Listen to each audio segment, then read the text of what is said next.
I've heard all the rumors of like, it's a blood type thing or whatever. I'm whichever the... No, I shouldn't. Let's not put my blood type on the pod. Don't need that.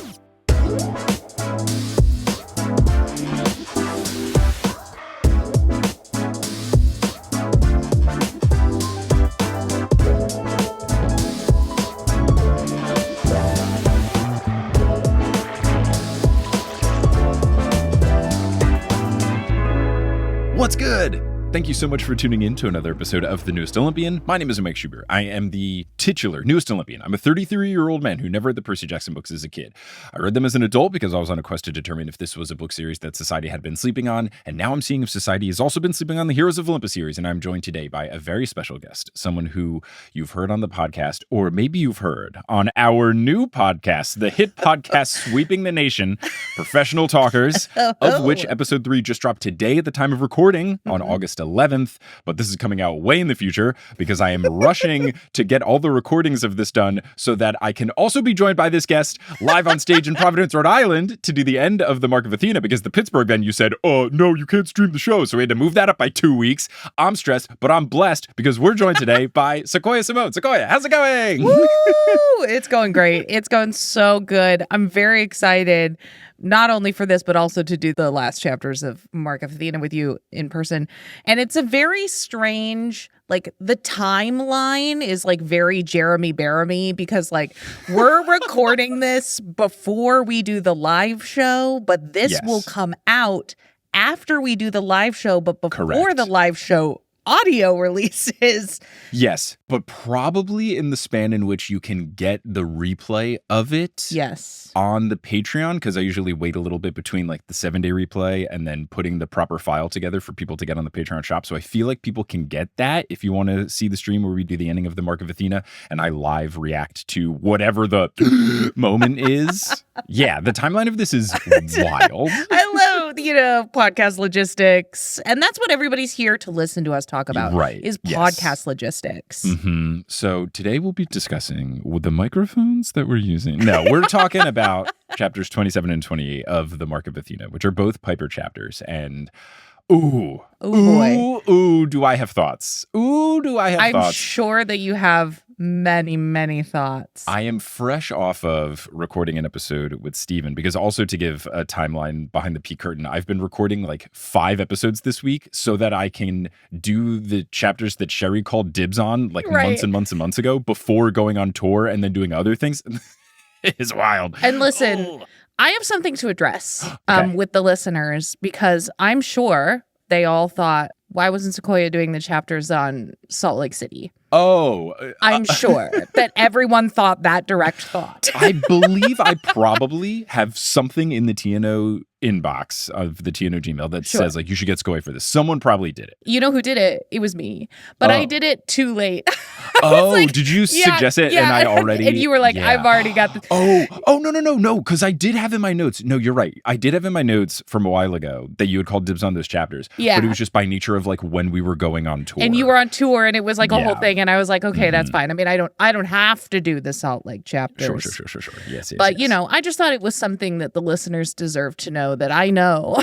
You got it. I that messed I got it, and but I didn't call them early enough, and that's on me. It's okay. I have given you what I would assume are the greatest chapters in the book, if not the entire series. I can't believe I've been blessed in this way. You got episode 100 where we had the Luke stuff. Yep. Now we get whatever's going to happen. But these two are also intense great, because, as I was saying, I'm fresh off of the episode we just did with Steven, where I feel like Piper is not going to be with Jason anymore.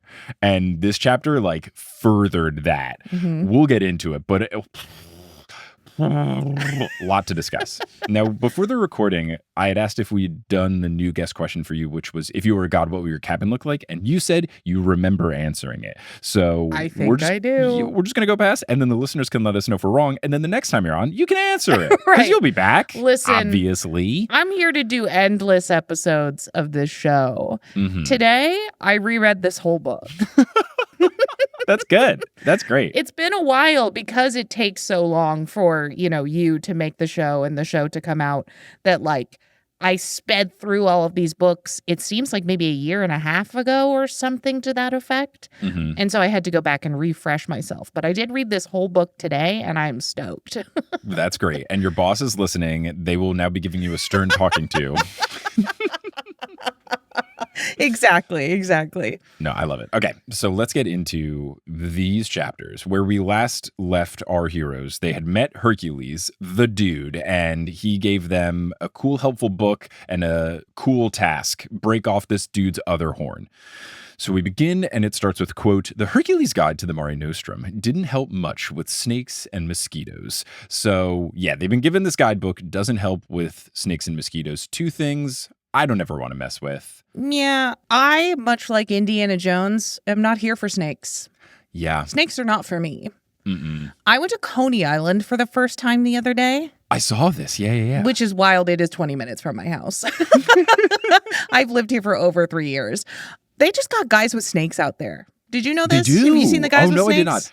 I've been a couple times. I've never seen guys with snakes. Oh, they have just every 10 feet along the boardwalk, there was a guy with the biggest snake you've ever seen. Oh, wow. And I reiterate, snakes are not for me. And I didn't know, because I was looking around at all the stuff, and I was looking out at the ocean, and then I turned and I was 2 feet away from the biggest snake I've ever seen. And if people have listened to professional talkers, if they're caught up to speed on the greatest podcast to ever exist besides the newest Olympian, it's tied for first place, they would know that you're also not huge into the ocean. No so way. If you are seeing giant snakes by the ocean, that's bad. Not for me. Not for me. Now I can only think of a remix of the DNCE song Cake by the Ocean, but Snakes by the Ocean. Snakes by the ocean. Walk with me, baby. She's walking away. That's where she's walking away from it's just the all snakes. negative. Walk away. Oh, no. I keep on hoping there won't be snakes by the ocean. Yeah. And that's the first of many tangents, listeners. Yep. I was delighted to see that these two chapters are relatively short so that we could tangent town all over the place. The mayor is here and we're ready to rock. So I'm going to get a shirt that says the mayor of Tangent Town. I think my next enamel pin design is going to be a tiny little rosette that says mayor of Tangent Town. That's good. That's good. I'm very excited about it. So, Piper wonders why the magical island couldn't be a nice magical island that doesn't have snakes and mosquitoes. I get it. Now, the book says that they tromped over a hill and into a forest, but they still can't find the river. I'm sorry, tromped? Oh, what a word. I feel like you have to have specific shoes for tromping. Yeah. Tromping is not a flip-flop experience. No. Not a sandals experience. According to the dictionary, it says that it is to walk heavily. A synonym is trudge or to tread. And I feel like you need boots. You can't tromp in a softer shoe. No, you can't. And it should say that in the dictionary right next to that. Next to that definition. Cannot be done in a flip-flop. Cannot be done in a very squishy running shoe. Exactly. But this is very thesaurus of you, Rick. I love it. Jason suggests flying. Piper says that they might miss something and they don't want to drop in on an unfriendly god. Quote, what was his name? Etch-a-Sketch? And I had guessed it was Achelous, but I guess it's Achelois given the ch.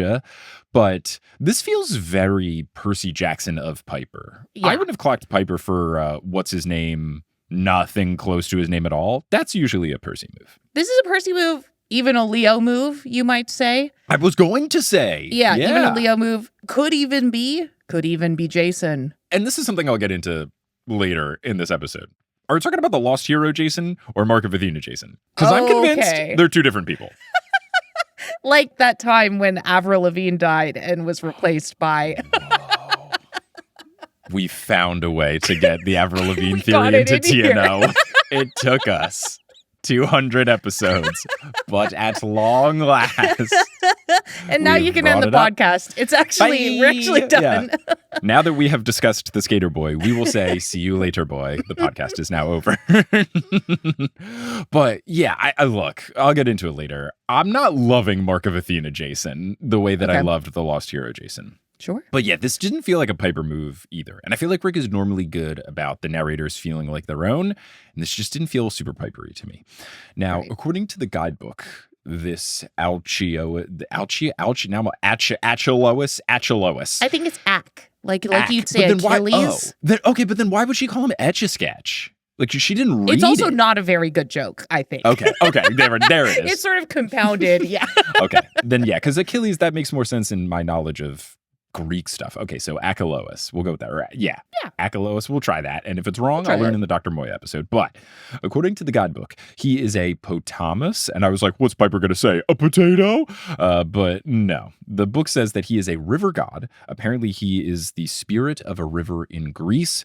He also fought Hercules once. That was my guess when this quest was given to them. And he said, get the other horn. Piper says that Hercules has fought about 99% of things in ancient Greece, so that doesn't really help much. Which, must have been very difficult for him to do in such a short period of time. Right.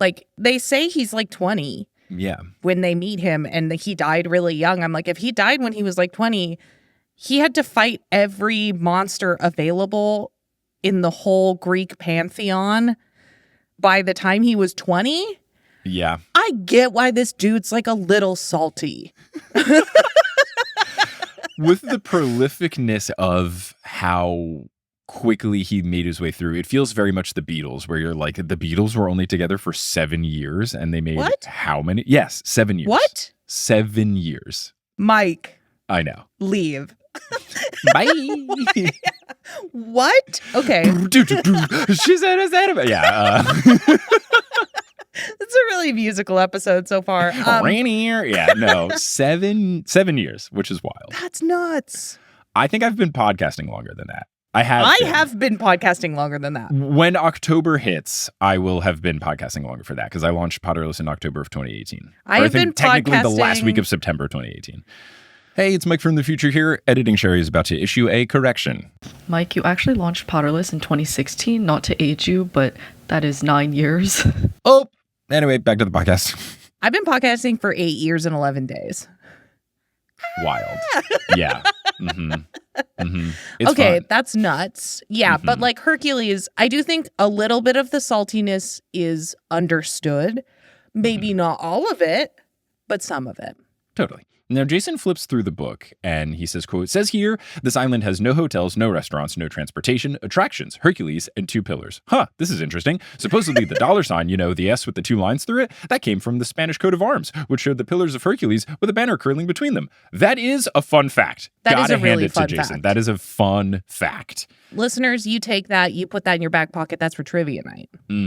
Look, it could show up. It really could. It could. Narrator Piper says, quote, great, Piper thought. Jason finally gets along with Annabeth, and her brainiac tendencies start rubbing off on him. Here's my question. Does she want him to be stupid? Is this not admirable? Oh, Jason's all smart now.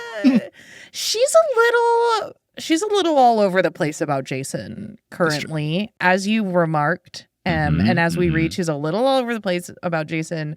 But also, he just said one fact. He said one fact that he read aloud, basically, from a book in his hands.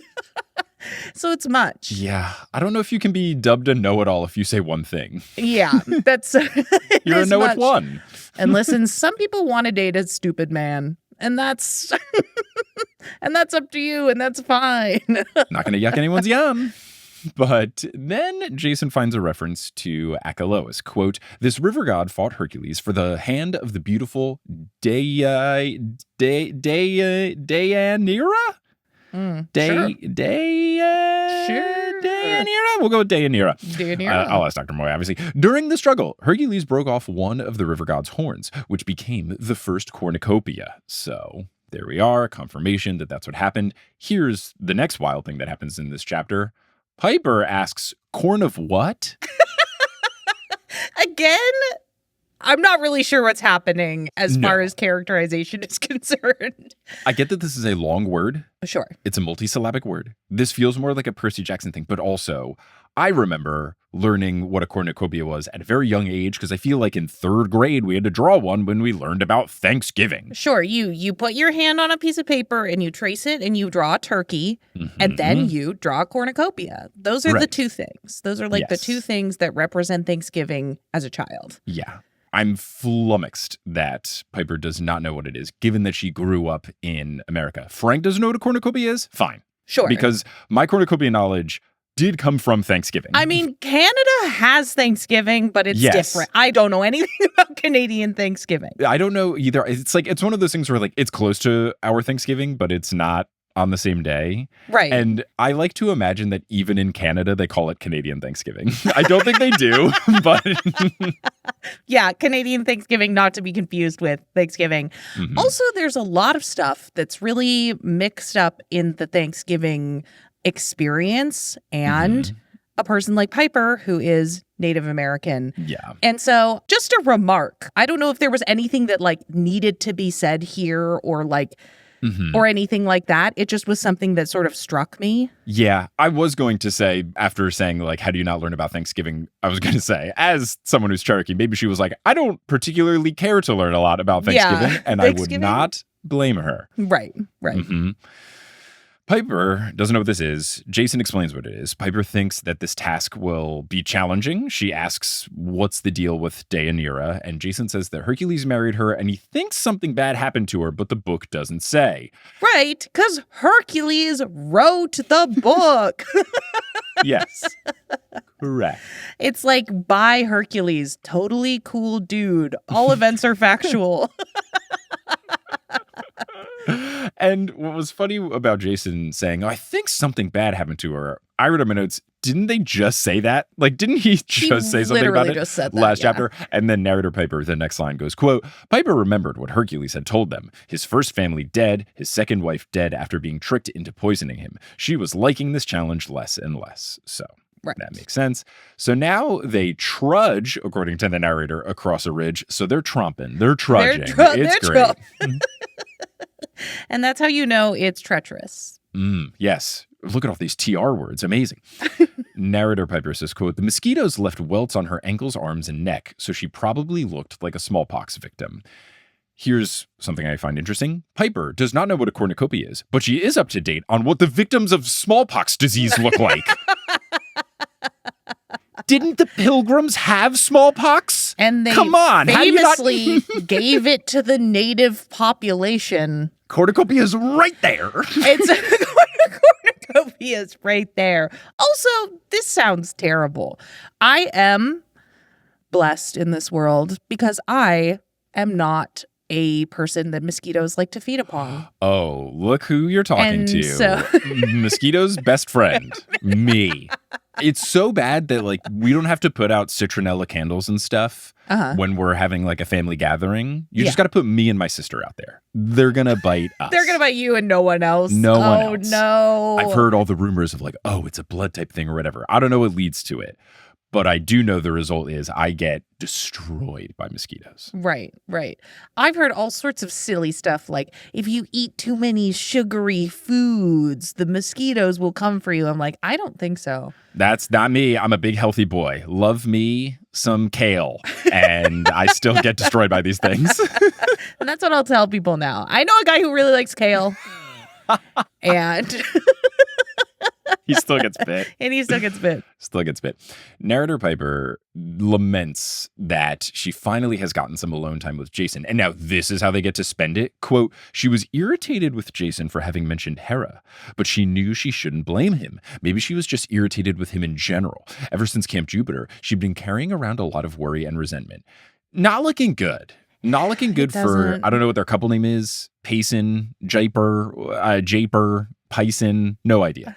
I like No. Tyson, Oh, sorry. though. No, I know what it is. It's Lightning McQueen. I've seen this on the internet. I saw this online. It's perfect. Lightning Oh, that's McQueen. good. It's really good. That's really good. And that's why we love the internet. Now that I've been reminded about that really good name, I want them to work out, but it doesn't seem like it's going too well. Listen, this feels actually very akin to an early Annabeth Percy kind of interaction where like Annabeth's like, oh no, we're stepping into a trap. And then Percy's just like says the thing he's not supposed to say. I love Dr. Pepper. Yeah. This feels very early Percabeth. Okay. I'll have to see. It's rocky right now. It's a little rocky. I'm not telling you what happens or what doesn't happen. I appreciate it. Trapdoor intact. Piper also wonders what Herc was going to say about Children of Zeus. Are they untrustworthy? Are they under too much pressure? Piper also wonders if Hercules was ever as positive and upbeat as Jason, but she finds that hard to imagine. I don't know. He was only 20 when he died. He didn't get to fully develop. Right. He was bitter by 12. He couldn't even rent a car. Come on. Oh my gosh. She notices that the sun is setting, and she's getting worried about how quickly time has passed. Jason calls for Piper to stop because he hears running water ahead, and they approach a river that is about 40 feet wide but only a few inches deep. And downstream, the rapids lead into a deep swimming hole. Narrator Piper says, quote, "Something about the river bothered her. The cicadas in the trees had gone quiet. No birds were chirping. It was as if the water was giving a lecture and would only allow its own voice." This is much like a horror movie where like something bad is about to happen and all of the sounds go away except for the one sound that you're supposed to be listening to. So I really vibed with this. Yeah, for sure. Now, I at this point was wondering if the water had some magical abilities, like the River Lethe or something, but we will soon see. As Piper listens, she feels tempted to take a drink or dip her feet in or go for a swim, especially a nice relaxing dip with Jason. And I just wrote in my notes, OMG, Charm Speak River. Yeah. Piper shook herself. These thoughts weren't hers. Something was wrong. It almost felt like the river was charm speaking. I love it. I love it. Yeah. Yeah. Up against her own power, basically.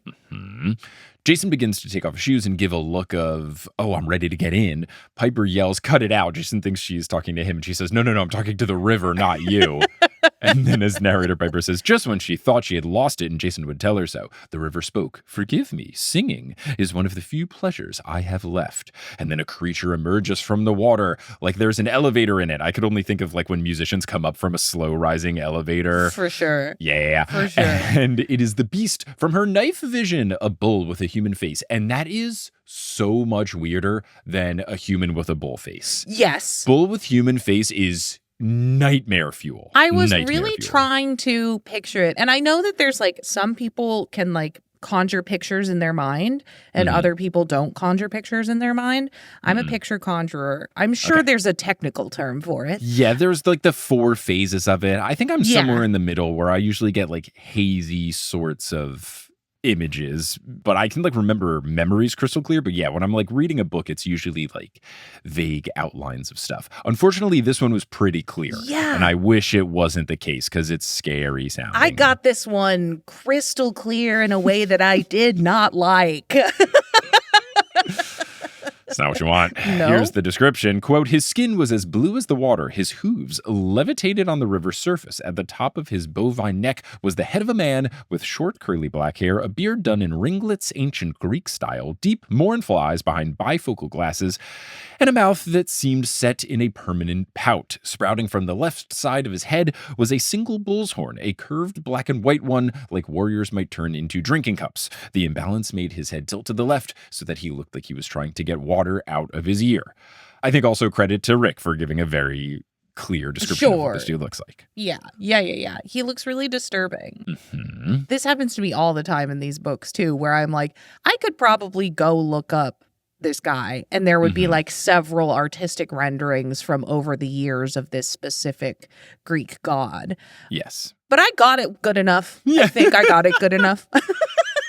Yeah. And I usually don't anymore. Google them because I am always afraid that it'll be someone that's super niche, so much so that the most common result on Google is the Riordan Wiki. And I'm always afraid the subheading will be like, when Achelous murdered Piper in, halfway through book 3. Right. So, You really have not to gonna keep do that it. trapdoor intact. Yeah. I gotta do it. It's the job. So he sadly guesses that they have come to kill him. And I wrote, what are you, Eeyore?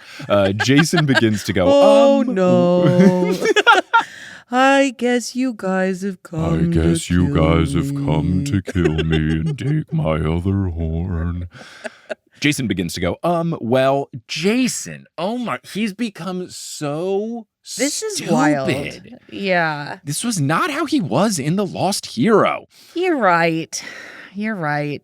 I mean, to be fair to him, I think he's had to be like basically nonstop using his powers for the past like 2 days. He's just really tired. So he's just really tired. That's legit. You're right. He is still super tired and has just pulled an all-nighter trying to find his friends in the water. Okay. Yeah. Okay. I'll Yeah. ease up on the Jason stuff for now. For now, but if this behavior continues. Sir, well, I think what it is that the book's trying to make Piper have reasons to not like him so that we feel more justified when she dumps him, but we'll see what happens. Piper interjects. She apologizes and says that they were sent here by Hercules, and Achelous says to him he will always be Heracles, his name meaning the glory of Hera, and Jason thinks that name meaning is funny given that Hercules hates Hera. It is funny.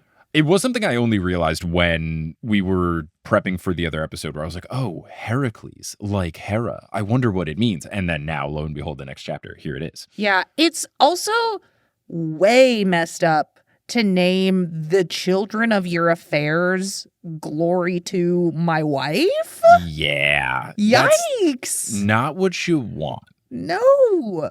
I'd have to check in on affair kids' names. Like, I don't know what Dave Grohl's new kid's name is, but I don't think it's definitely my wife and not this teenage girl. Yeah. I don't know if she's a teenager. Wife. She was young. I don't know if she's, yeah. I'm not deep dove on it. Yeah, it's definitely not glory to my wife. And I really think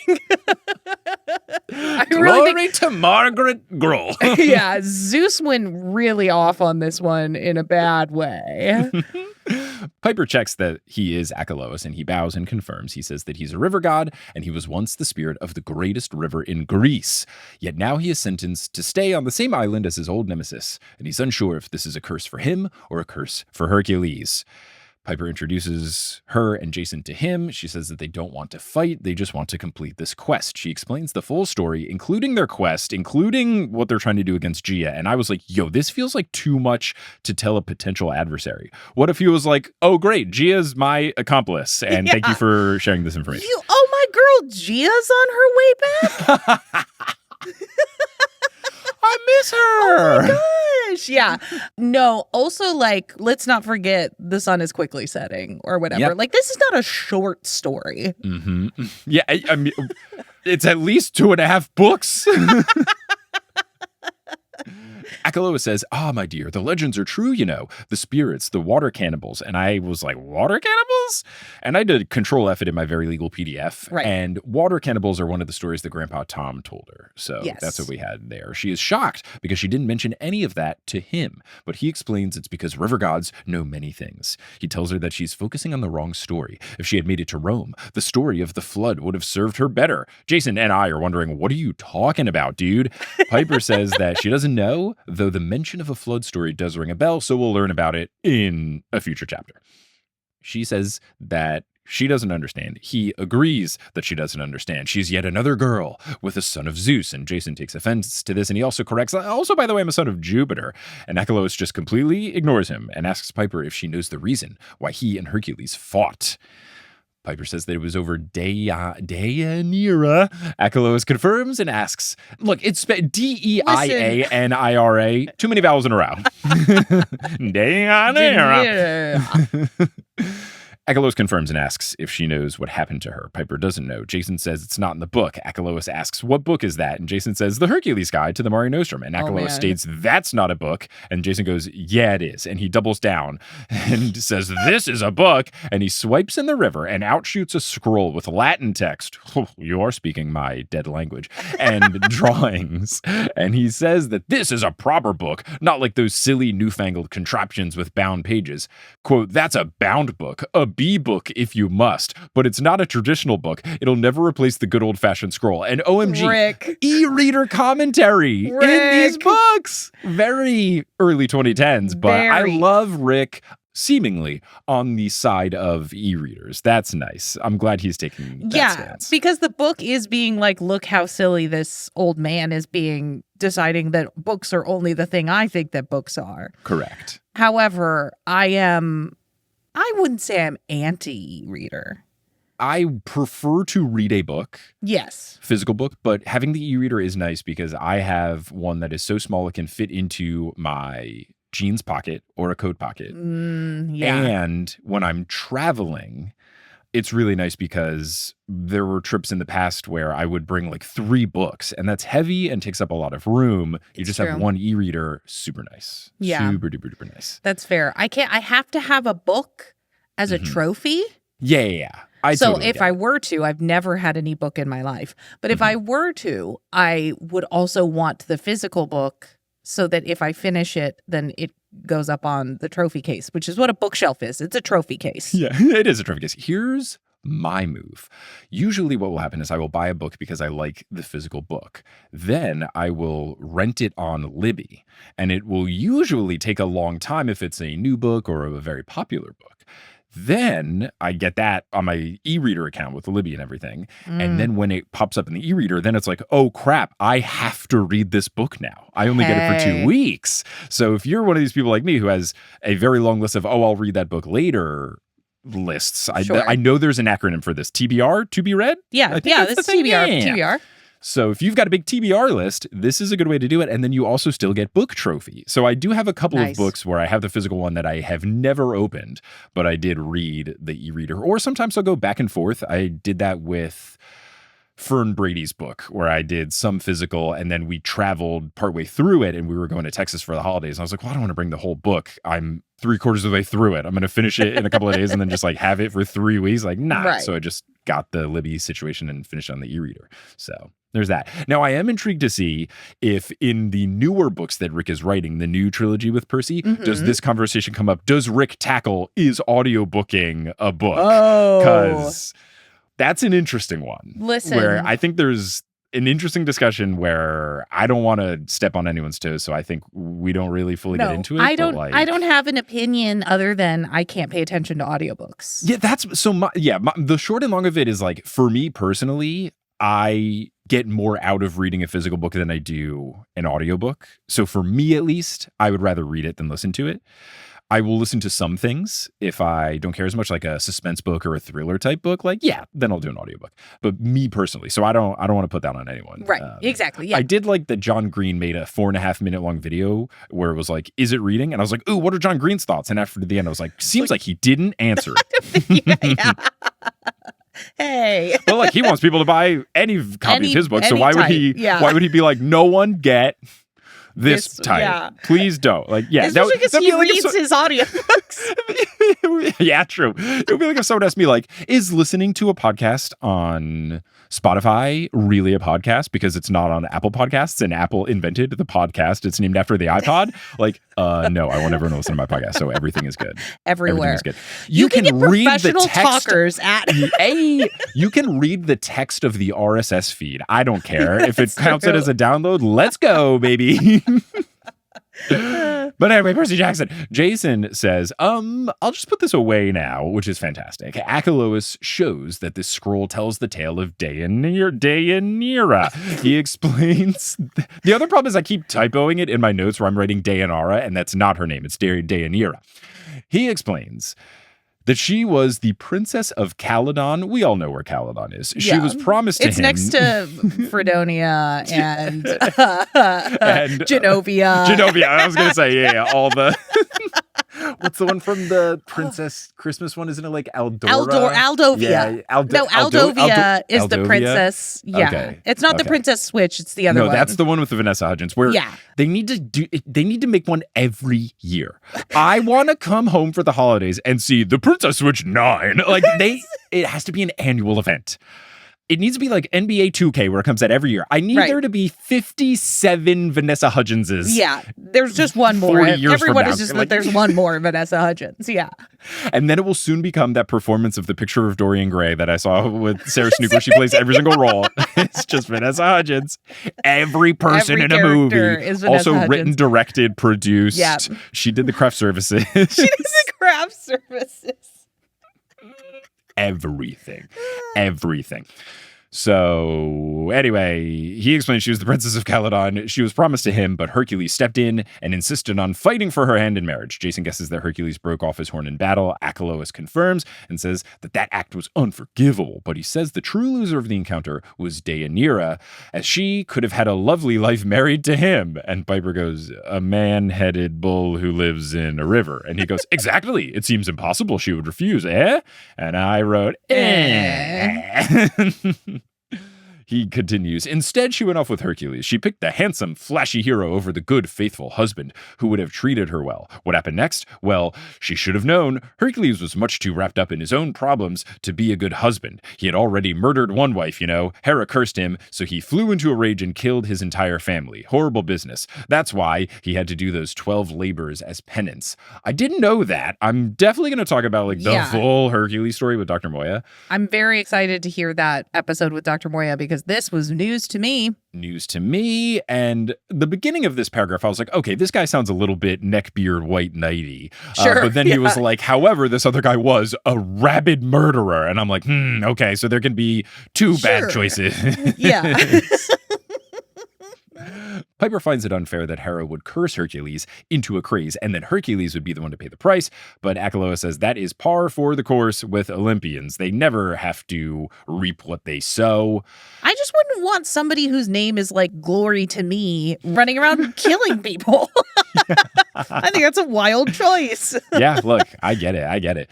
He says that Hera always hated sons of Zeus/Jupiter, and I started to write in my notes, wasn't that just for the illegitimate? Oh, no, wait, he's a demigod. It's just Disney's Hercules where Hera is his mother. Wow, yeah, Rick is right. That depiction is trash. Yep. But music slaps. I mean, come on. And you can't deny it. Look, there's a lot of things where it's like, this is bad, but the music slaps. The music slaps. At least for Disney's Hercules, it's just like, it's a bad depiction. It's not like... Look, it's R. not Kelly, awful person. Right. The music slaps. The music slaps. What I really just need is all of the songs where it's like him partnered with someone who doesn't suck. I need someone to like do a new verse. Like I need Same Girl featuring Usher to be Usher and someone else. I need I'm a Flirt featuring T-Pain to be T-Pain and someone else. Exactly. Like, let someone else get in there. Yeah, so that it's T-Pain's version. Because maybe I'll just like do the thing where I'll like download that song and like delete out all the R. Kelly. T-Pain's verse is so good. I'm so excited to see him in concert. I'm seeing him in Radio City Music Hall. I'm so elated. Oh my God, Mike. I am such a huge T-Pain stan. Love the dude. He's a great social media follow if you aren't following him as well. He's just, what a guy. Just great. One of the lullabies that I sing to my daughter is Buy You a Drink. Incredible. She loves it. Even when I get to the verse where the guy comes in and says, won't you meet me at the mall? Respect big pimpin'. But she is speaking a lot more, so I might have to change up. Gonna have to change up what songs I'm singing. Well, because we noticed that today she said bottle and pointed at like the bottles. We were putting them away because she's like not drinking out of bottles much anymore. And Kelly was like, we never really like told her the word for bottle. You she didn't just point knows to the it. bottle and go bottle. Yeah. So Kelly's like, so she just like knows it. And I'm like, oh no. Oh no. All the rap songs I've been lullabying to her. I got a your new lullaby, Snakes by the Ocean. Great. Yeah, amazing. Gosh, there's so many times where we've had to end this podcast, but we have so much to discuss. We still have so much more chapter to go. Oh my God. So Achelous said that Deianira met a cruel fate. Hercules had loads of affairs and she got jealous. She listened to bad advice from a centaur named Nessus, who said spreading centaur blood on the inside of Herc's favorite shirt would be the key to making him faithful. Not the Phoebe treatment from the first series. Mm-hmm. Is that the blood that they put on her shirt to make her like have a weird reaction? Was it centaur blood or was it a different thing? Yeah. Oh, okay. This happened, and Achelous said that it was a revenge play from Nessus. Now I gotta ask Dr. Moya, what's up with this dude? Because they don't get into it any further. The blood killed him, though, and then she took her own life after realizing what she had done. So, yikes. Achelous tells Piper that the moral of the story is to beware of the sons of Zeus. I'm not sure if that's the moral. I'm not sure about that either. Yeah. Not sure about that. It's like him being like, and the moral of the story is you should always marry the guy that lives in the river. Narrator Piper says, quote, Piper couldn't look at her boyfriend. She wasn't sure she could mask the uneasiness in her eyes. Jason would never be like Hercules, but the story played into all her fears. Hera had manipulated their relationship just as she had manipulated Hercules. Piper wanted to believe that Jason could never go into a murderous frenzy like Hercules had. Then again, only 4 days ago, he had been controlled by an eidolon and almost killed Percy Jackson. Okay, yeah, fair, all right, yeah, I see it. suppose. Sure. Achelous says that Hercules is now a god, and he's married to Hebe, the goddess of Gebes. No, she's the goddess of youth. I didn't come up with that joke. I always have to credit someone messaged it to me on Instagram, but it's such a perfect joke. It's such a perfect joke. That's really but good. he is almost never home as he guards the pillars, and Achelous suspects that despite Hercules saying that Zeus makes him do this, his thought is that Hercules prefers to be out here over being on Olympus. He can mourn his mortal life here. Interesting take. Achelous continues, my presence reminds him of his failures, especially the woman who finally killed him, and his presence reminds me of poor Deianira, who could have been my wife. I just don't know if Hercules really wants to be reminded of his what is he mourning about his mortal life? What was so cool about him running around for 20 years having to defeat every monster and then it doesn't he wasn't having a good time before. Right. The only way that would be true is if on the island there were speakers that were just playing Zero to Hero, where it recaps all the stuff. Because then, if you just on repeat have to hear that song forever, that's okay. That's okay. Cool. There are That's worse cool. fates for sure. Achelous says the only reason Hercules wants the other horn is to humiliate him, perhaps because his suffering would make Hercules feel better about himself. That and the Cornucopia, which would flow with food just like Achelous' powers make the river flow. Piper thinks that there's still a little bit of charm speak in him as she feels like she fully agrees with him. I'm thinking, he is making some just straight up compelling points. Sure. But then it does take a turn later, so maybe it was charm speak. Jason apologizes to Achelous, saying that he's been screwed over, but he suggests that removing his other horn would make him less lopsided and perhaps he'd feel better. I and Piper go, Jason! And I hope he's just tired. Because if it is just him being like this now, he is so much worse in the Mark of Athena than he was in The Lost Hero. Right. Jason holds his hands up and says, just a thought. Besides, I don't see that we have many choices. If Hercules doesn't get that horn, he'll kill us and our friends. And you're not wrong, but this doesn't feel like what true heroic Jason would say. You got to pull a Spider-Man, and when the Green Goblin goes, choose, you do both. You grab Mary Jane and the children on the Roosevelt Island tram. You get both of them. The book then ends the chapter with this, quote, he's right, Achelous said. You have no choice, which is why I hope you'll forgive me. Piper frowned. The river god sounded so heartbroken, she wanted to pat his head. Forgive you for what? I have no choice either, Achelous said. I have to stop you. The river exploded and a wall of water crashed over Piper. Oh no! Oh no! That's the end of chapter 27, which I have retitled Tromping and Trudging. What have you retitled it? I retitled it, I Get Dating Advice from a Lopsided God. That's fantastic. That is far more accurate towards what it would actually be. Now we will take our mid-roll break, The Market of Athena, where we talk about cool things such as, is that live stream of us doing The Market of Athena up on the Patreon shop? And I'll definitely be talking about Professional Talkers, the greatest podcast on earth aside from the Newest Olympian that you should for sure be listening to and watching because we do video episodes. Ooh. You too can be in the comments section going, Mike doesn't look like what I thought he would. His voice is deep, but he's skinny. He doesn't have a beard. Hello and welcome to the Market of Athena Shubio edition, Shubio proper edition. I'm in the Shubio. I'll be editing this in New York City. It's all Shubio all the time. And this episode is actually going to drop for patrons on Wednesday, October 1st. My parents are in town, meaning that we've had some babysitting help and I've been able to be hyper productive. So people are getting this episode mad early. So you got to join the Patreon so you can get access to early episodes. Sometimes they're ridiculously early, but we've got other updates and stuff going on with the podcast. So let's talk about those updates. First up, as mentioned earlier in this episode, yes, there is a video version of the live stream that we did in Providence up.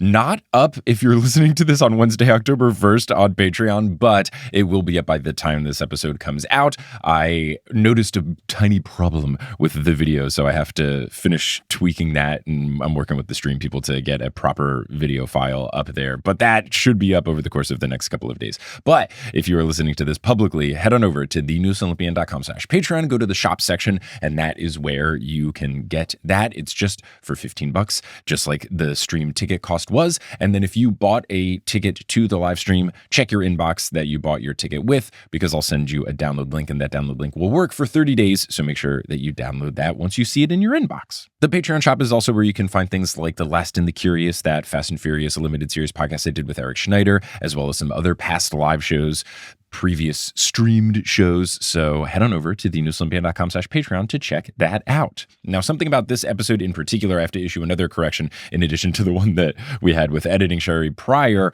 There were 2 times in this episode where I talked about Achelous' back, and neither time did I say Bachelous, and I'm really sorry, and I promise to do better going forward. Now, also in this episode, we mentioned a merch idea for the Mayor of Tangent Town pins. I definitely plan on making those, but pins take a little bit longer to put together. There is a design that I'm working on that I think would be a t-shirt that I'm going to work with my merch company to get up in the near future. So just stay tuned for updates about that. You can follow us on Instagram. You can listen to these mid-roll breaks. You can listen to director's commentaries where I really get into details about things that are coming up in the future. Those are available for God tier patrons and above over on the Patreon. And on the Patreon, got bonus episodes coming, got streams coming, and then on the YouTube channel, hopefully I will be doing those Hades 2 streams. Lots of exciting things happening. I'm excited for October. I don't have any live shows, so I'm going to be trying to put more effort into other TNO things, like doing things on the internet where everybody can watch.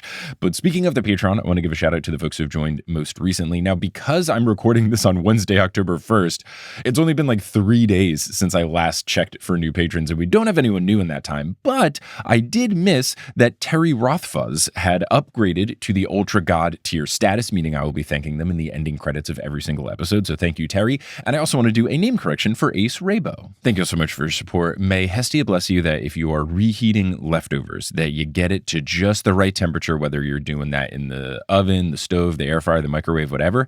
She's a goddess of the hearth. That feels hearthy to me.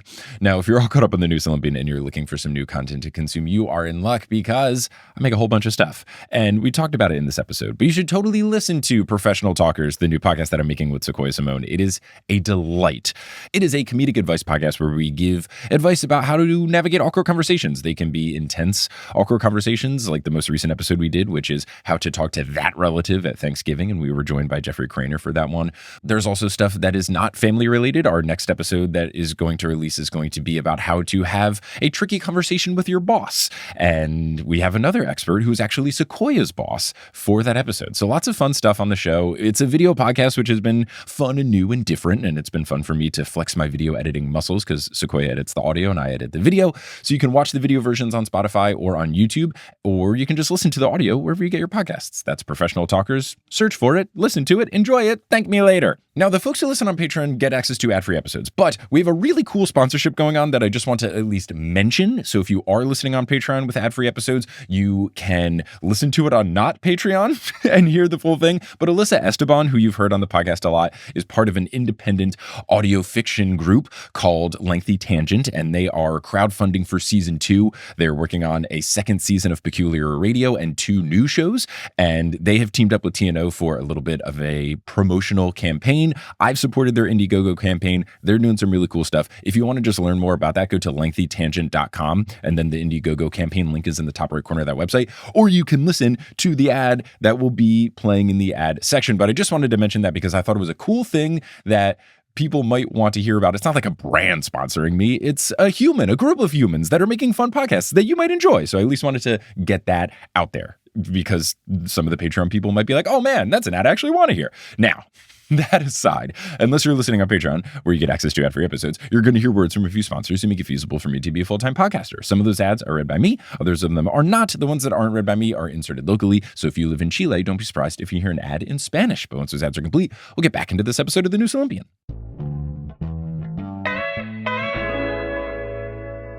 And we're back, and we're here to discuss chapter 28, which is thankfully shorter because we are way past halfway through an episode time with all of the tangents. I thought I was being better. I really did thought I was being better. Okay. We are being better, but Is that just because we're usually so much worse? So bad. So this chapter opens with, quote, "The current grabbed her like a fist and pulled her into the deep. Struggling was useless. She clamped her mouth shut, forcing herself not to inhale, but she could barely keep from panicking. She couldn't see anything but a torrent of bubbles. She could only hear her own thrashing and the dull roar of the rapids." This is terrifying. This is my worst nightmare. Yeah, it's something I have experienced. There's been a time where I was in the ocean in Delaware and there were like really, really strong waves that would like yank you up even if you tried to swim under a wave. So I've had that feeling before where you're just kind of like thrown about in the waves. Similarly, if you do like a lake activity like wakeboarding and you have a particularly like wild fall into the water and you're just like tumbling and you got a life vest on and blah, blah, blah. So I totally get this. Why do people go in bodies of water? You don't have to. Because aquatic activities are so fun. So fun. This happened recently because we went to the Jersey Shore with my family in late July, and I had just come from San Diego Comic-Con where there was the Percy Jackson experience and you do the quiz to see who's going to claim you. And like, you can cheat the system to get whatever god you want. This one was pretty good because there were a lot of like not as obvious questions, but the whole time I was like, well, I feel like a kid that would be in the Poseidon cabin. Like, do I try to steer? And I was like, no, let me answer everything honestly. Like one of the things was like, pick an animal, and pigeon was on there. And I was like, yeah, dude. Yeah. I sometimes like feel internally like, oh, am I really a Poseidon cabin kid, or am I doing this just because I like Percy and he's the main character? And then we went to the Jersey Shore and I was body surfing all over the place and I just feel so comfortable in the ocean. Like that's where I learned to swim. Like I used to go to the Jersey Shore every weekend of every summer growing up there. So yeah, like I felt completely in my element. So the reason is water activities are so much fun. They're the best. I love water stuff. All about it. And that's why I'm not a child of Poseidon. Here we are. So Piper thinks that this is it. She thinks I'm donezo, but then she surfaces rapidly in the middle of a whirlpool just as quickly as she was thrust downward. She can breathe, but she cannot break free. Jason appears a few feet away, swinging his sword and attacks at nothing. And just a few yards You can't cut water with your sword, my guy. No, you can't. And just a few yards away, Achelous arises and apologizes about this. So now we have, I don't want to do this, I'm sorry, duty from both Hercules and now also Achelous. Right. Jason lunges at him using the wind to propel him, but Achelous hits him with a big splash of water. Piper yells with charm speak for Achelous to stop, and it does get his attention, but he insists that he cannot stop. He cannot let Hercules have his other horn. It would be too embarrassing. Piper says that there's got to be a way that doesn't involve killing them. Jason summons a storm, and Achelous warns him that you would just electrocute your girlfriend here, and then the water pulls Jason underneath, and Piper again yells for Achelous to stop. I also think, we were talking earlier about how maybe she shouldn't tell like the whole story, but like he should feel a little bad for them at this point. Probably. Yeah. Like I get that the gods are sort of like beyond whatever, if humanity as we know it becomes doomed or whatever, they'll just like the next thing will happen, like they're like not actually particularly attached to like humans and humanity. But it does seem like it would really harsh this guy's mellow if Gia came up and and took over, Yeah. It also feels like he definitely could do something where he says, I'm not going to give you my horn, but I'm not going to kill you. Like he could just be like, all right, I'm going to use these water powers to keep you away from me. Water force field. You can't get through. Bye. Like, you totally do something and not kill them. So this is where I think he kind of turns into, maybe this guy does suck territory. Yeah. Right. So she promises to not let Hercules get the horn, and Achelous says that he believes she's being truthful. She insists that she is, but she requires that he let, quote, my friend go first. It's over. Oh. It's over. Dude, it's so over. Absolutely over. My friend, fresh off of him telling Jason, you will just electrocute your girlfriend here. It's over, dude. It's done. Obviously, trapdoor. But obviously, I'm not going to say anything. It's so over. Achelous suggests that Piper would be his Deianira, a bride to compensate for his loss. And Piper says, nah, I was thinking And Akela says, oh, I understand. You were too modest to suggest this in front of your boyfriend. You are right, of course. I would treat you much better than a son of Zeus would. I could make things right after all these centuries. I could not save Deianira, but I could save you. And it's just giving Jesse's Girl. It's giving I know, That Should Be Me by Justin Bieber and Rascal Flatts. Like, it's just giving Reddit comment section. It's just, Justin Bieber deep cut. Oh, that's come up on the podcast before. Don't worry. No. Oh, no. Yeah. I mean, it is very much giving why don't girls like me, which we hate, which we definitely you suck. hate. That's because why. you suck and you're being bad. Yeah. Also, do you have to live in the river?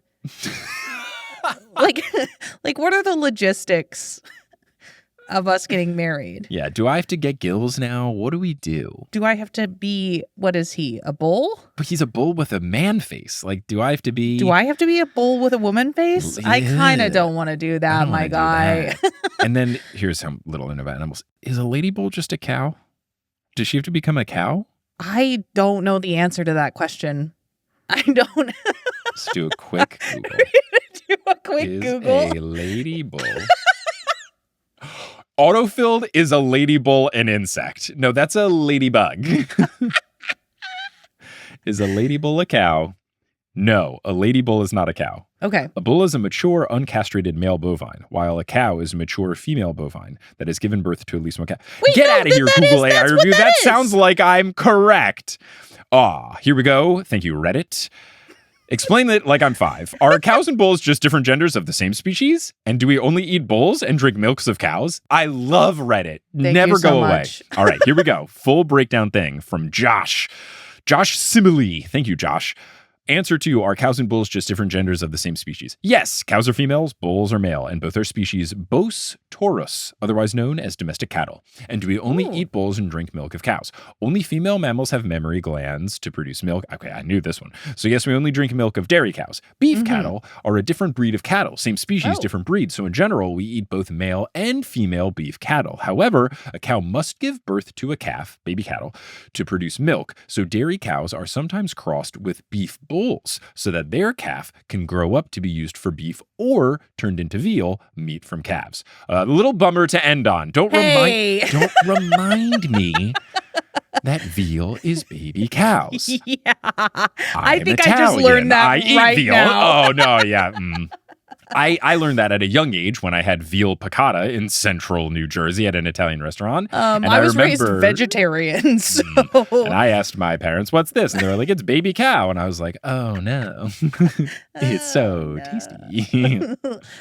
I don't eat a lot of veal these days. I can't remember the last time I had it. So yeah, all right. it's not offered widely. And honestly, if lab-grown beef, I don't eat a lot of beef in general either. If lab-grown beef gets to the same like price point as ground beef, like I'm always gonna pick For it. sure. Always gonna do it. So Yeah. let's do it. Give me all the lab-grown meat. I don't care. Yeah. I don't care if it tastes the same. I don't care as long as it's like not bad for me. I don't care. Give me that. Give me that pea protein stuff. Nom, nom, nom, nom, nom, nom, nom.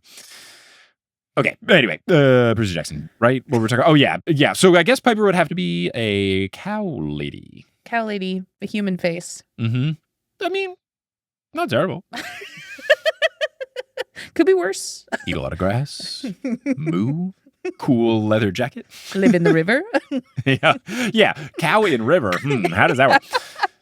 All right. Piper is worried about how long Jason has been underwater at this point. It's been at least 30 seconds, maybe a minute. It's getting into scary territory. Akela says that sure, Piper would have to let her friends die and she would anger Hercules, but he would protect her and they would be happy together. He says that they can start by letting Jason drown. She thinks to herself, she's got to go full Aphrodite here.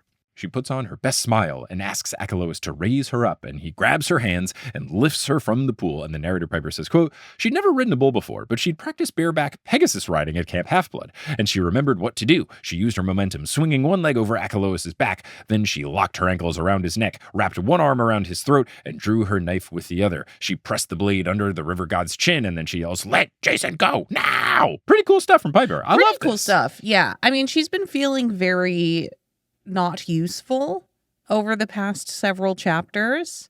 So it is good for her. It's nice for her to have this little moment where she's like, fighting good.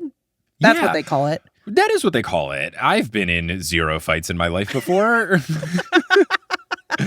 I hear they call it fighting good. I heard they call it fighting good. I think Piper is like when you have in a game either a card or a character or an attack move where it's like you can't use it in every situation, but in certain situations it's so useful. Yeah. I think that's what it is. She's not going to work in every situation, but when she can work, she's so strong.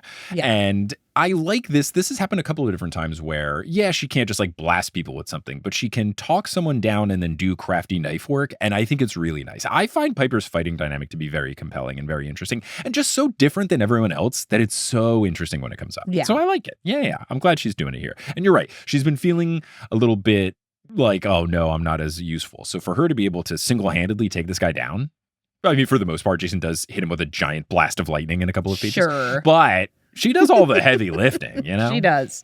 She does. So she uses all of the force she can muster when she says, let Jason go now.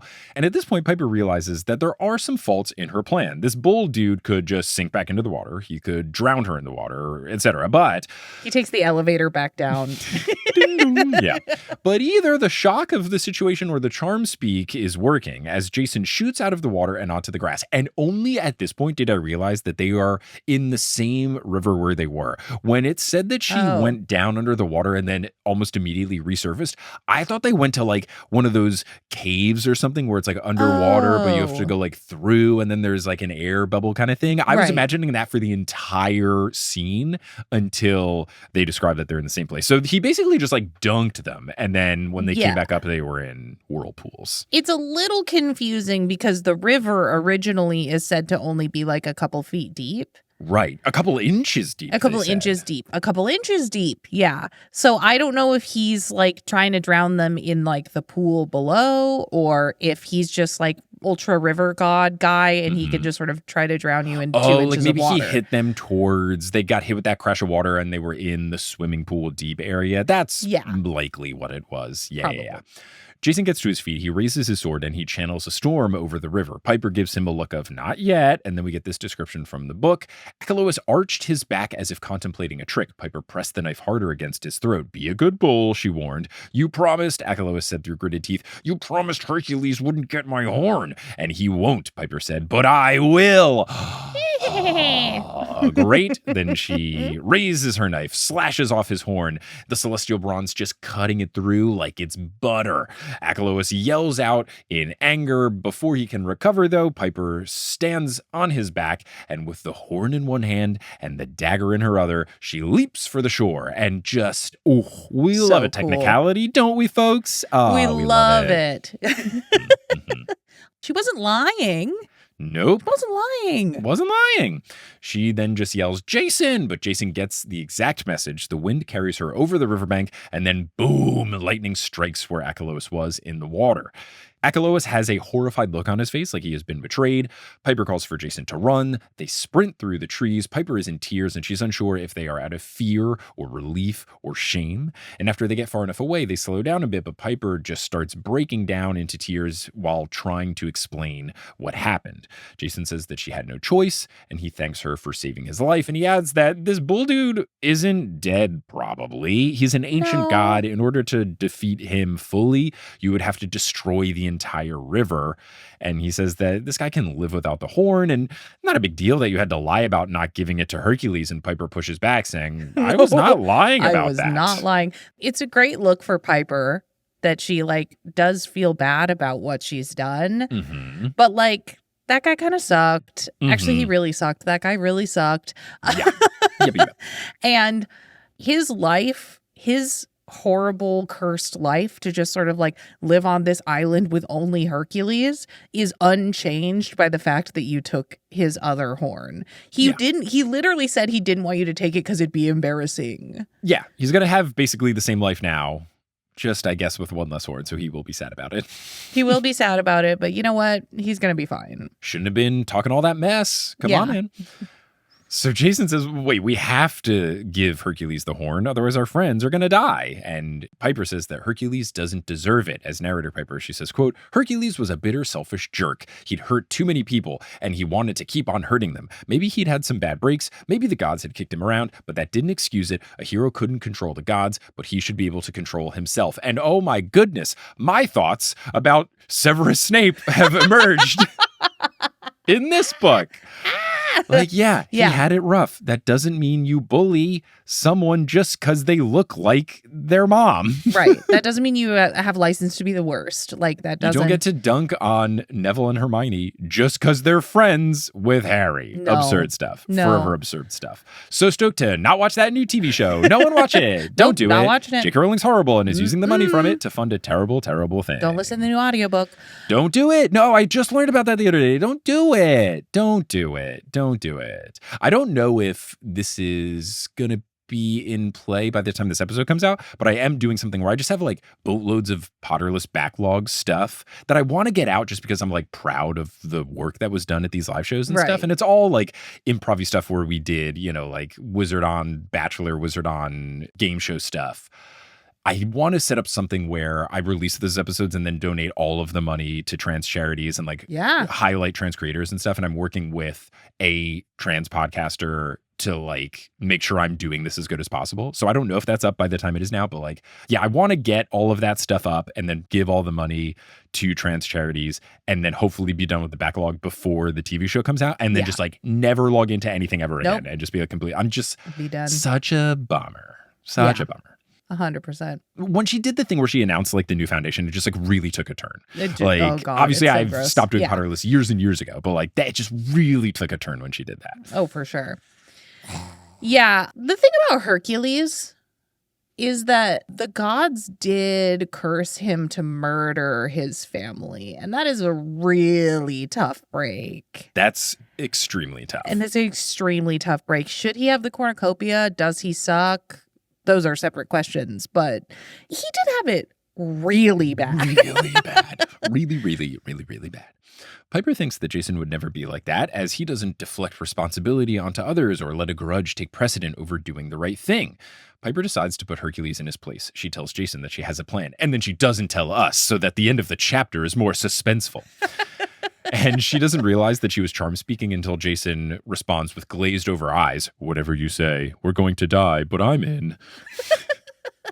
They return to where Hercules was. He hasn't moved. She worries that her plan is too outlandish to work, but there's no turning back now. She's apparently already IM'd Leo. Ooh. Oh, yeah. They've also done so many outlandish plans at this point. Correct. Like, we are 700 outlandish plans deep. Yeah. You just got to keep rolling with You them. just gotta keep, yeah. Mm-hmm. Now, once she has caught sight of Hercules, she doubled down in her resolve to not give him what he wants. Hercules sees Piper holding the horn and says, "Good, you got it. In that case, you are free to go." And then Piper looks at Jason and says, "You heard him? He gave us permission. That means our ship will be able to go into the Mediterranean." I love her going into lawyer mode. Really good. Really, It's very really like that. pinky promise. Mm-hmm. Yeah, you're sure? You're sure? You're sure? You've activated my trap card. Yeah. Yeah. Hercules confirms and snaps his fingers. Then he asks for the horn. And I was thinking, oh, not wise. You've given the thing before getting the thing. Yeah. You should have learned that in your several thousand years of existing in the Pillar Zone. With the gods who love to do these shenanigans all of the time. Yeah. Piper says no. Hercules is confused. Piper says Achelous was right. You're his curse as much as he is yours. You're a sorry excuse for a hero. And I don't know what her plan is, but she is banking on the horn's power. And I'm thinking, what are you going to just have like food rush out of it and topple him over? Like, what is the plan here? What are you gonna do? Banana peels, slip.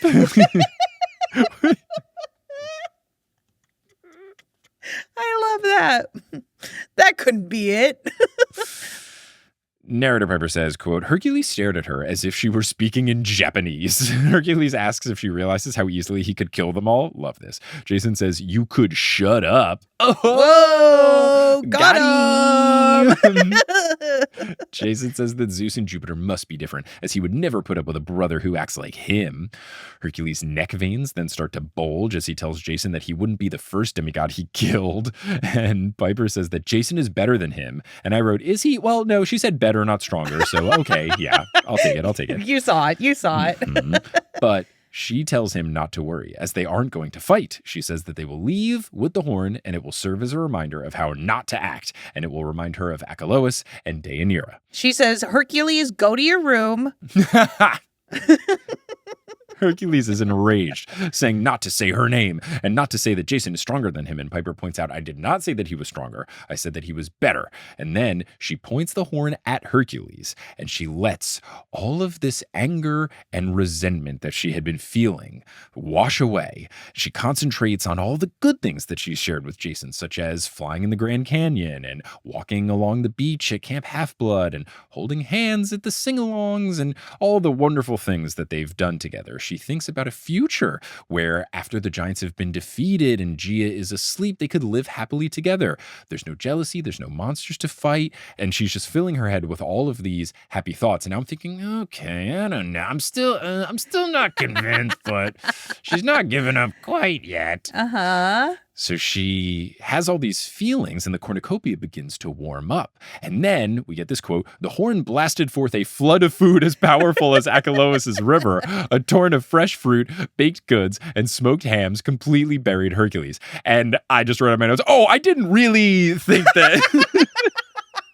Like, I thought that was a silly thought that I had, and there must have been something else. But no, it's just like, food attack. Oh. The ultimate food fight. The food fight to end all food fights. Oh, yeah. You'll see what I've retitled the chapter.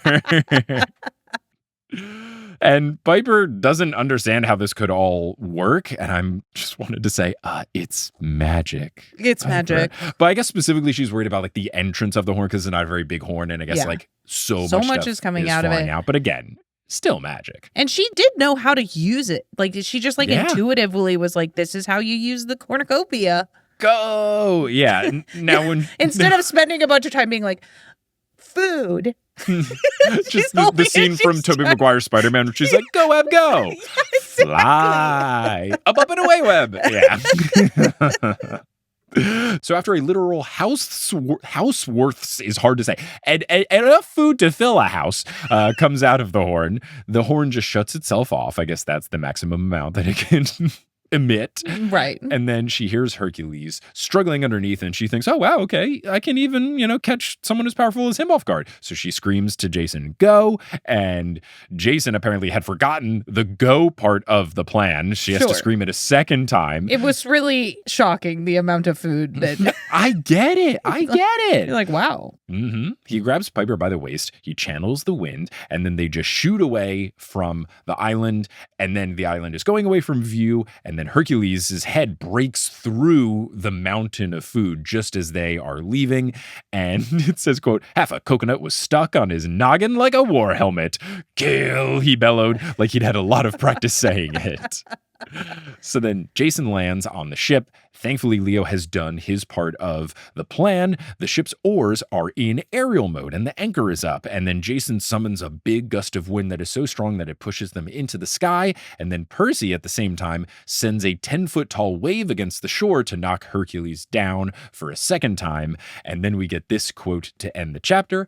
By the time the god regained his feet and started lobbing coconuts at them from far below, the Argo II was already sailing through the clouds above the Mediterranean. And that is the end of chapter 28, which I've retitled Food Fight! That's really good. That's really good. What have you retitled it? I really focused in on the baked goods. Sure. And I titled it Hercules Gets His Just Desserts.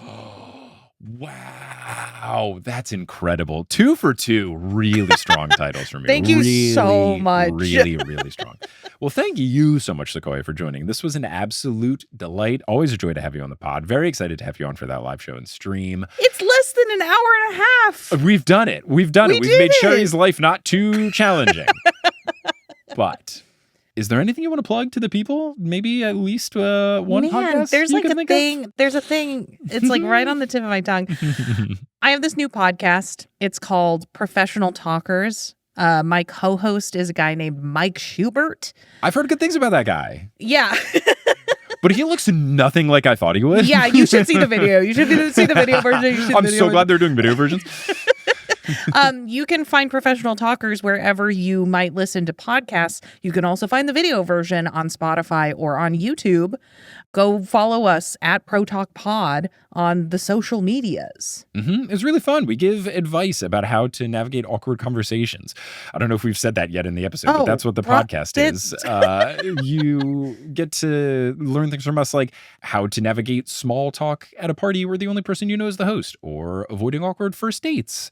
Or telling your messy roommate to clean up. Exactly. Lots of fun stuff, lots of fun anecdotes and stories. And sometimes we bring in experts and sometimes it's just us, but always it's a blast. So yes, check that out. Also, I have a new podcast because you do. Can't be stopped. You do have a new podcast. I do have a new podcast. It is a Mary-Kate and Ashley feature film rewatch podcast with my friend Olivia. It is called You Pod It, Dude. Great name. That's the first time I heard the name. That's good. That's really good. You can find that on the podcast platforms, and it is also in video on Spotify and YouTube. Amazing. And as I have offered, obviously I won't be offended if you don't do it, but if you need someone for the Mary-Kate and Ashley mystery stuff, I did watch literally all of them in order to do one episode of Meddling Adults about them, because the mysteries are so easy to solve, it hurts my feelings. Oh yeah. Eventually we're going to get to those. We're going to get to the CDs, the video games. I also don't know what it's from, but whatever the give me pizza, P-I-Z-Z-A, that gets chopped and screwed on YouTube for the give me pizza.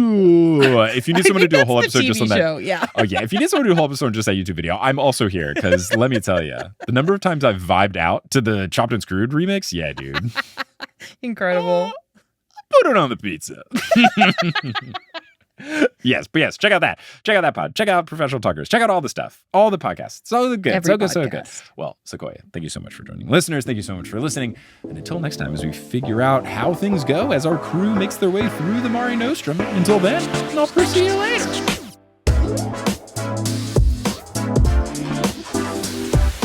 Hey, thanks for listening to this episode of The Newest Olympian. This podcast is created, hosted, and produced by me, Mike Schubert. I also run the social media and the website. Our editor is Sherry Guo. The music is by Bettina Campamanes and Brandon Krugel, and the art is by Jessica E. Boyd. If you can't get enough of the show, you can go to thenewestolympian.com/Patreon for bonus episodes, bonus content, ad-free episodes, a whole bunch of fun stuff. If you want to interact with the community around the show, you can check out the Discord, which is available to all patrons, or we're on social media. We're at Newest Olympian on Instagram, Blue Sky, and Twitter. And we've got a subreddit, reddit.com/r/thenewestolympian. You can also show your love for TNO by getting TNO merch at thenewestolympian.com/merch. Of course, I want to give a huge shout out to our producer level patrons: Kelsey Gillespie, Vicky Garcia, Frida Vikstrom, Megan Moon, Polly Burge, Nikki Harris, Tatiana Schmidt, Sandra Rose, Josh Sayer, Sam Reeby, Mrs. O'Leary, Milo Kim, Sandkopf, Rayla Matthews, Sky Mallory, Mick Walters, Grace, Ginger Spursboy, Bradimus Prime, Skylar Sisters, Scott Sheldon, Ann M. Thayer Cohen, Bella, Percy Jackson, Kit Kat Crumbs, Jim Jam Koopy, Andrea, not Andrea, Jordan Ray, Nico's Black, Vespa, Zayden Wintergate, and Terry Rothfuss. If you want to support the show in a non-monetary way, word of mouth is essential for podcast growth. You can tell a friend directly, say, hey, there's this Percy Jackson podcast I think you would like, check it out.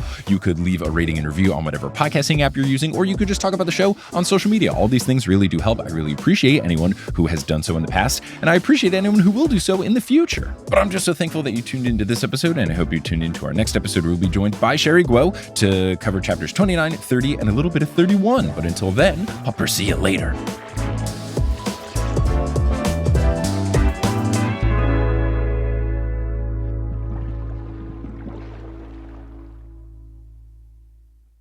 Hey, how's it going? It's me, ASMR Mike. So I recently got a new phone because my other phone was like really running out of memory, so much so that I couldn't receive text messages. So here's the box for the phone and the case that I got. I'm just going to rub them together near the microphone.